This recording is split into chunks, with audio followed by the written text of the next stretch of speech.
ತೇಜಿ ನೋಡಪ್ಪ ಮೆತ್ತಗಾಗಿತ್ತು ಮತ್ತೆ ಭಾಳ ತನಕ ತೇಜಿಗೆ ನಾವು ಆಗಲಿ ಇರಲ್ಲ ತೇಜಿ ಕಡ್ಲಿ ಬೇರೆ ತಿಳಿಸಿದ್ರೆ ಭಾಳ ಶಿಸ್ತು ಕುದ್ರ ಗಚ್ಚಿ ಮತ್ತ ನನ್ನ ತೇಜ್ ಅಟ್ ಗಟ್ಟಿ ಐತೆ ಈಗ.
ನೋಡಿ ಬಂಧುಗಳೇ 32 ಕಿಲೋ ಅಂತ ಹೇಳ್ತಾನ. ಇದು 32 ಕಿಲೋದು 29 ಈ ತರ ರೈತರು ಹೇಳ್ರಲ್ರಿ ಅದಕ್ಕೆ ಏನ್ ಹೇಳ್ಬೇಕು ಏನ್ ತಗೊಂಡವ್ರು ಏನ್ ಹೇಳ್ತಾರ.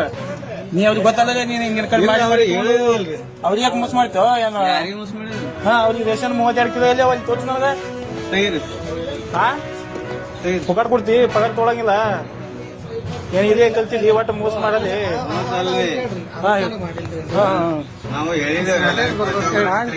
ಏನ್ ಸಾಟೇಜ್ ಬರ್ತದೆ ಎದಕ್ಕೆ ಕಡಿಮೆ ಕೊಡೋದ್ರಿ? ಅವನಿಗೆ ತಿಳಿಯಂಗಿಲ್ಲ ಅಂತೇಳಿ ಈ ಮನುಷ್ಯ ತಿಳಿಯಂಗಿಲ್ಲ ಅಂತೇಳಿ ಕಡಿಮೆ ಕೊಡ್ತೀರಿ. ಎಲ್ಲರಿಗೂ ಕೊಡ್ತೀವಿ ನನಗೆ ಗೊತ್ತದ. ನನಗ ಜನ ಬಂದ್ ಹೇಳ್ಯಾರ. ಏನ್ ಹೇಳಿದ್ರು ರೈತ ಬರಪ್ಪ ರೈತ ಏನ್ ಹೇಳಿದಪ್ಪ ರೈತ ಇಳ್ಸಾಕ್ರ ಮಾಡ್ಲಾಕ್ರಿ ಅದು ನಿನಗ್ ತೊಗೊಂಡ್ ಏನ್ ಮಾಡೋದ? ನಾವು ನಮ್ದು ಅಟ್ಟೆ ಕೊಡ್ತಾರ್ರಿ. ಹಾ ನಿನ್ ಕಮ್ ಕೊಡ್ತಾರಿಲ್ಲ ನಿನ್ ಕೇಳತಾಕತ್ತಿಲ್ಲ. ನೀ ಕಪ್ ತೊಗೊಂಡ್ ಹೋಗ್ತಿ. ನೀ ನಿನಗೇನ ಇದ್ರಬೇಕಿಲ್ಲ ಅದಕ್ಕೆ ಬಂದ್ ಹೇಳತ್ತಿಟ್ಟು. ನಮ್ದೇನ್ ಹಾ ಇದ್ದಕ್ಕರೆ ಬಂದ್ ಹೇಳ್ತಾರೆ ನಿಮ್ಮಂತವ್ರು. ನಮ್ಮಂಗೆ ಹಂಗ ನಮ್ಮಂಗಿದ್ದ ನೀವನಿಗೆ 2 ಕಿಲೋ ಅಕ್ಕಿ ಕಮ್ ಕೊಡತ್ತಿ. ಇವನಿಗೆ 3 ದಿನ ಉಪವಾಸ ಬಿಡ್ತಾನೆ ಇವ. ಏನ್ ಮನಿದ್ ಕೊಡ್ತಾರ ಇವ್ರು? ಅವ್ರೇನ್ ಮಾತಾಡ್ತಾರ ಪಾಪ ಅದು ತಿಳಿದಾಗ ಮನುಷ್ಯಾಗಿ ಹುಚ್ಚ ಮಾಡತ್ತಿರ್ಲಿ ರೇಷನ್ ಅಂಗಡಿಯಾಗ. ಯಾಕೆ ಗೊತ್ತಿರಕದ್ರಿ ನೀವು ಯಾಕೆ ಕಮ್ಮಿ ಕೊಡತ್ತೀರಿ? ನಿಮ್ ಮುಂದೆ ಪ್ರೂಫ್ ಅದ ಹೇಳ್ರಿ. ಹಾ